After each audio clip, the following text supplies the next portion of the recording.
Hi everyone, and welcome to a Talking Insomnia episode that I'm really excited to share with you because I think a lot of people tuning into this will recognize themselves in Jake's story. So first of all, Jake, thanks for coming on. Yeah, no problem, no problem. All right, and by the way, thanks for all the support. You've been a great supporter of the channel throughout the many months here. But yeah, so what prompted this episode was really like a few comments and on the YouTube channel. And as you know, Jake, like one of the most common worries on the channel, one of the most recurrent questions is actually like, oh my gosh, I think I have sporadic fatal insomnia. I think I have that. And I've actually wanted, and what so often happens is that like a couple of weeks later, the same person comes back and says, you know what, I realized I was just anxious, but I thought talking about this could bring so much value to somebody who like thinks that at this moment. So that's what we're going to talk about. So again, welcome, Jake, and basically just tell us like how what was the journey like for you? What led you to think, oh my gosh, I think I have this? So I think it was around December last year. Basically, I'd always been a good sleeper. I'd never really thought about it much, as it normally goes like that. It just kind of came onto the radar one day. I can't exactly remember how, but it was basically came from me wanting to cut down how much I was sleeping, and that was the kind of trigger. And after a while, after Googling sleep, it's only a matter of time before you find something about this fatal insomnia, as so-called fatal insomnia. And it kind of started through a few forums. Forums are basically full of people convinced they had it. And it kind of made me think, I couldn't imagine anything worse, not being able to sleep. And you Google it and you find these websites that basically say it's a disease that completely stops you from getting any sleep at all. It doesn't mention any other symptoms other than the fact that you just stop sleeping. And at first it kind of just started, I really wouldn't want to get this, and then the kind of the fear of it started, which obviously led to eventually me having a night of no sleep, which is unsurprising considering how scared and anxious I was about developing it at that point. And I remember that first night I didn't sleep at all, and then as soon as I woke up, got out of bed, I was straight on my phone Googling symptoms and just obsessing about it all day. And by only having the knowledge that this only caused kind of sleeplessness was what really scared me, and I couldn't find any other indication. I didn't even know about, obviously there's a sporadic form and a fatal form. I just thought it was a kind of disease anyone could get, and it led to complete sleeplessness. That's what killed you. That was the main thing of the disease. But yeah, so the second night came, I'd obsessed about it all day, and unsurprisingly I didn't sleep again. And then I suppose that second night of not sleeping just confirmed to me that I have this disease. And then for the next 2 months, it was just downhill from there, really. Oh my gosh. So for the next month, was it like, did you have this this experience of like barely sleeping like at all, or was it kind of hit and miss, or like what happened sleep wise? Yeah, well, what should have happened really is, I'd have 2-3 nights of not sleeping, and eventually out of pure exhaustion I'd sleep, and then that'd reassure me, well, maybe I haven't got it, because at this point I only assumed sleep was the only symptom of it. And what should have happened is that after that third night I'd sleep and think, well, I've not got this disease. But it didn't happen that way. When I slept, I thought, well, it doesn't matter because I've got this disease that completely stops REM sleep and deep sleep. And so even if I go to sleep, it's not doing anything. So even when I slept, I still woke up completely panicked. Sorry about that. Yeah.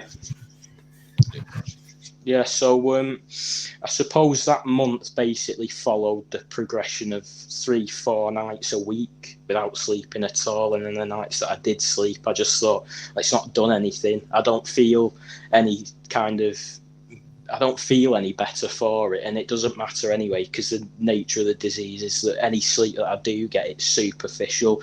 It's like fake sleep, basically, and. So yeah, that's how it was in that first month, and you know it did take quite a long time for me to realise that I didn't have this disease, basically, and I suppose it was week after week. It was kind of relentless, and that month or two, I think it was 2 months. That was all I thought about. So it was basically 2 months of my life that I'll never get back because it was overtaken by that fear.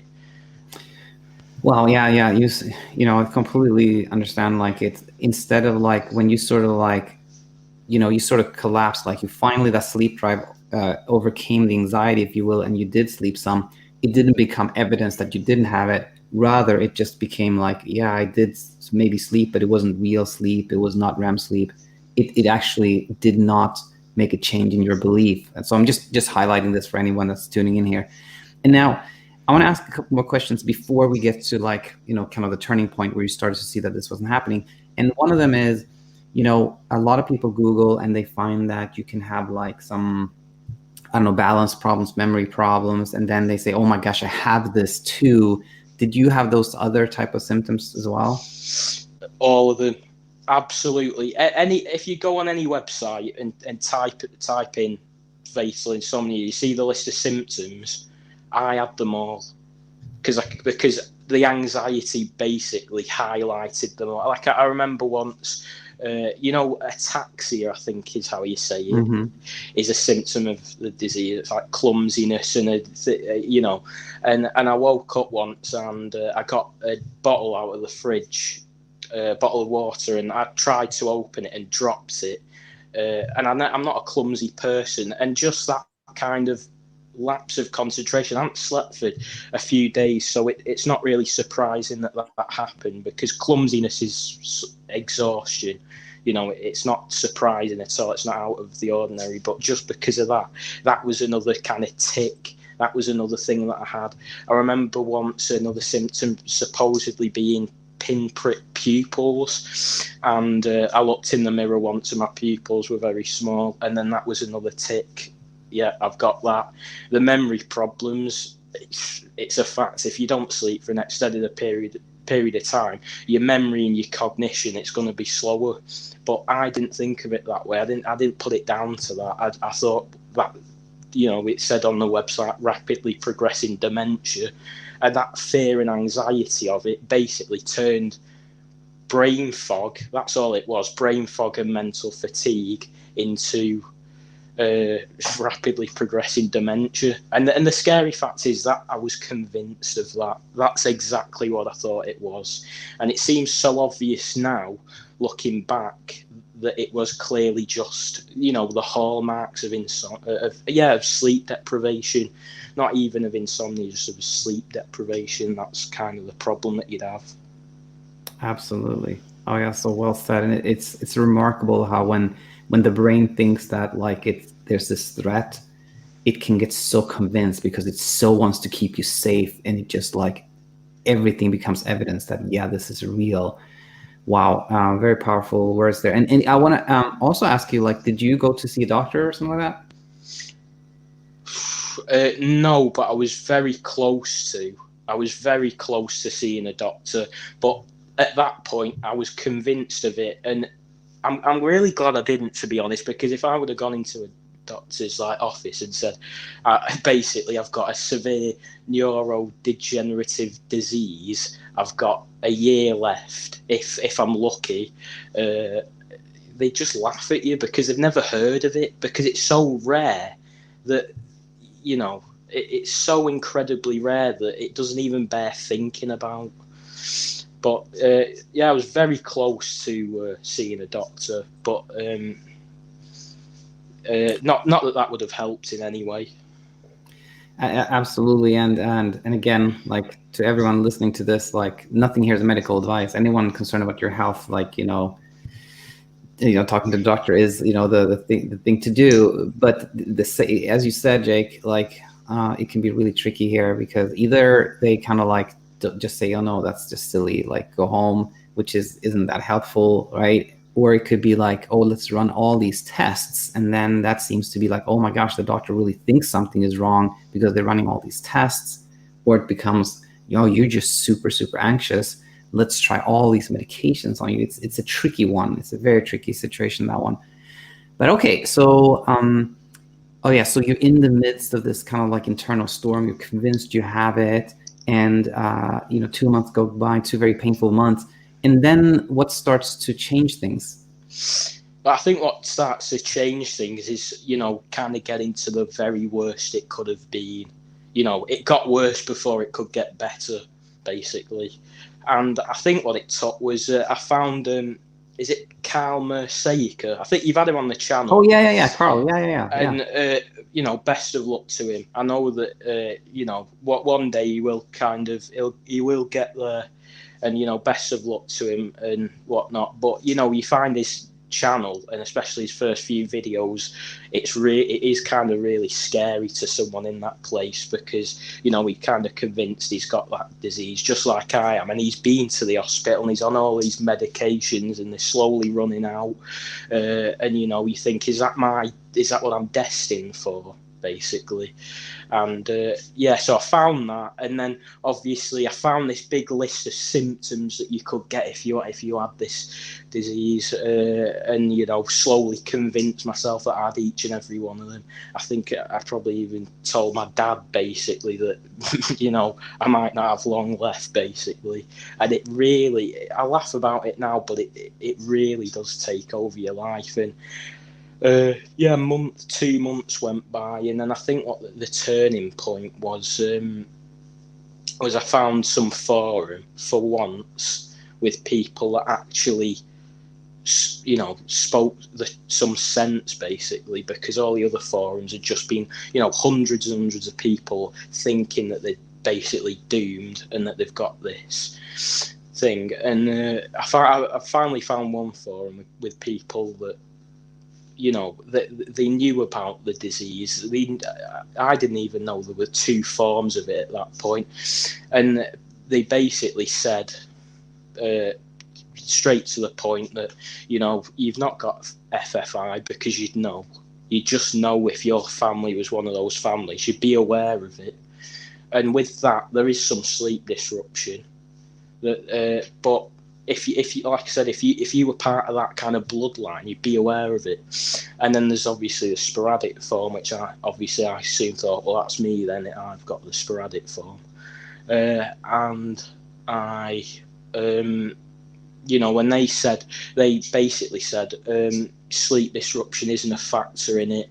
There's a lot of other symptoms, a lot of kind of horrible symptoms that are a lot more prevalent at first, and it's kind of the sleep disruption part of it is a non-issue.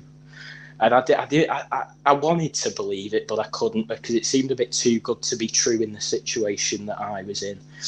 And it kind of took basically one person on this forum just saying, just kind of tough love kind of thing, saying, there's hundreds and hundreds and hundreds of people that come onto these forums and say that they've got this disease.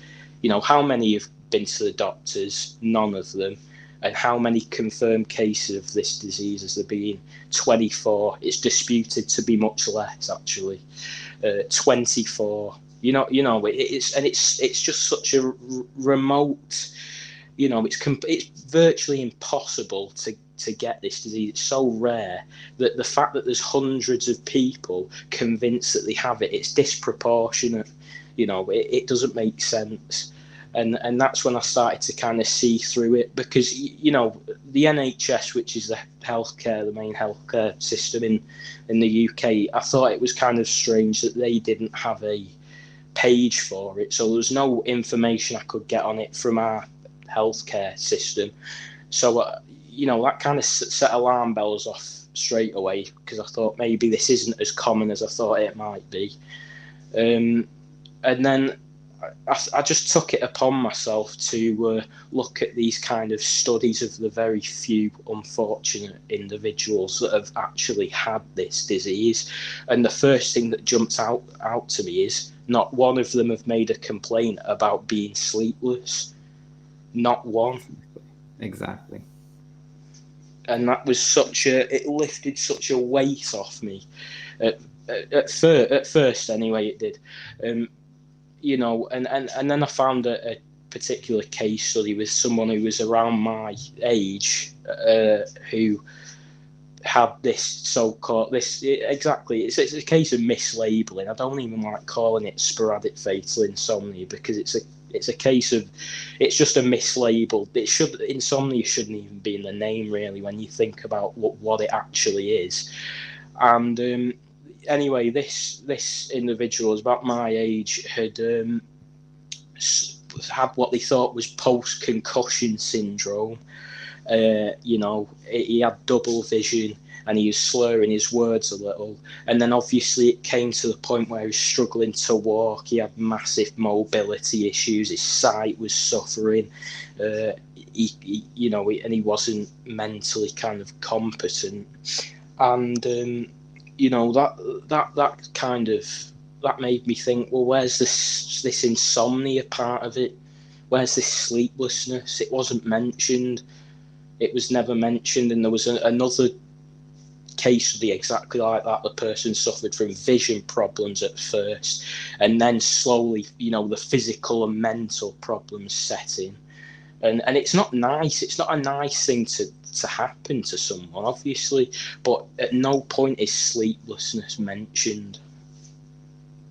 Yeah, it's remarkable, just like you said, how this has been mislabeled to such a degree. And I think did you say early in this episode, by the way, did you say so-called fatal insomnia? Yeah. Exactly. I picked up on that. Yeah, you're right. We should call it SFI so-called fatal insomnia instead. Exactly like you said. All right. So basically, you're starting to see through this, and you're questioning whether this could be something you have. And now, was it a fairly like okay within a matter of days you felt some relief, or was it more a gradual kind of like slowly sort of the fear tapered off? Yeah, well, it's a slow process. I will say that because it's like you kind of have days where you think I'm okay, and that's I had things to do really. I actually had responsibilities that I needed to do that I hadn't done because this had kind of taken over for so long. So you get back into the swing of normal life for a bit, but to tell you the truth, for me, there was just after a few days, and then you'd be back in that hole again for a while because something had happened. Something minor. It can be so minor, so insignificant. I can't even remember what it was, but something had happened. You develop one of those symptoms for So you wouldn't develop them as such, but you'd see one of those symptoms in you for whatever reason, and it can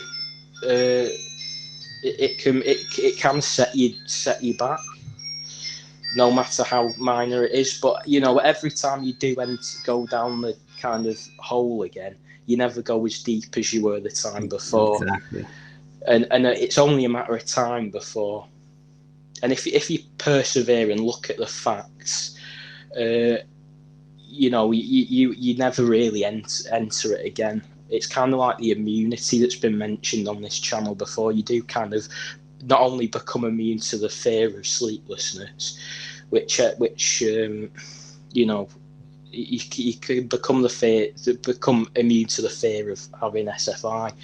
Well, I suppose what really, after I kind of, I know I've not got this. What helped? Well, it didn't help me.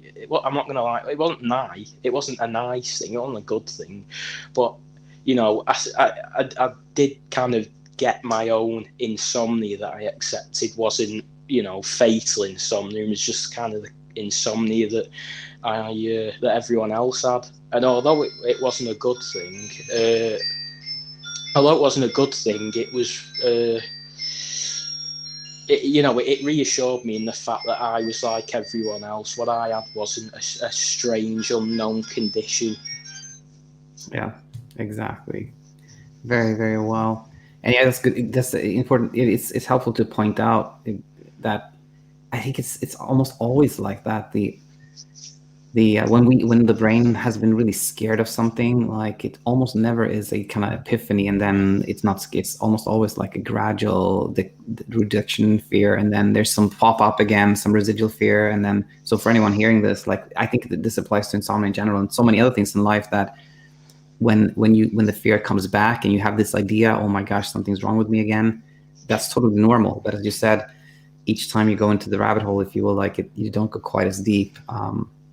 Even if it may seem like that, you're still on a nice trajectory. So that's it. And by the way, was it December of 2020 or 2019? Yes. Yeah, 2020. 2020, yeah. Exactly. But there comes a time especially towards the end, when you kind of have to just look at yourself in the mirror and say, do you want to live the rest of your life like this? Do you want to keep going back into this place? You basically, anyone can do it. Anyone can read. It was on the BBC as well, this kind of where they made some article that was really frightening, saying that this disease, you'd lose all the ability to sleep. Doesn't mention anything else, because that's frightening at all. Because you think, well, that's just not me. But if you mention the sleeplessness, you can easily apply it to yourself. When you can waste months and months worrying about it, but what's the point when you've got a life to be lived, and what's the point of spending all this time and energy worrying about something 24 people have had? 24. I think it's more likely you'll be hit by an asteroid than get this disease. Normal chronic insomnia, 1 in 10 people have it. So you just have to look at what's more likely, 1 in 10 or 24 out of the whole population. Absolutely. And I think I've made this case too, that it's sort of similar to yours, that like it's this ambiguity that often drives the whole thing. So it's almost like you can make a decision and say, okay, you know what, I don't have this, and I can do whatever I want to do with my life. Or I have this, and then what can I do? It's still the same thing. I have this, and then I might as well enjoy, like now when I have cognitive abilities intact, even if obviously that you don't have this, because as you said, sleeplessness isn't even a part of it. But just my point here is, like you said, that regardless, you can just be like, okay, I'm done with this. I'm gonna just do things I enjoy to do or need to do or that are meaningful to me. And there's something. Oh yeah. There was just a little thing that came to my mind that randomly yesterday, actually. And you said here that now you can look back upon this and you can sort of almost laugh at some ideas you had, but at the time it was really, really scary. And I thought about how that I think we've all had that experience, but in a much more compressed way, which is like my kids, they're like 9 and 7 now. And they like to scare my wife and me when they can, right? So sometimes it's a dark room and they like turn on the lights and they jump out somewhere, and then my wife or me go like, what? Like we're super scared for a second, and then we see them, they were just scaring us, and then you can just laugh at it. But in the minute they scare you, it's like you're really scared. It's not, but it's almost the same thing, like, but drawn out, right? Like, the fear is real. It's very painful, but there comes a time where you can look back and sort of smile at what happened, right? Yeah, exactly. All right. Well, yeah, I think this was super helpful, Jake, and I think a lot of people that listen to this will recognize it, and their path will be a little easier and a little less prolonged. So just want to say a little thanks to you, and maybe I think you've probably already covered it, but any last thing you want to add?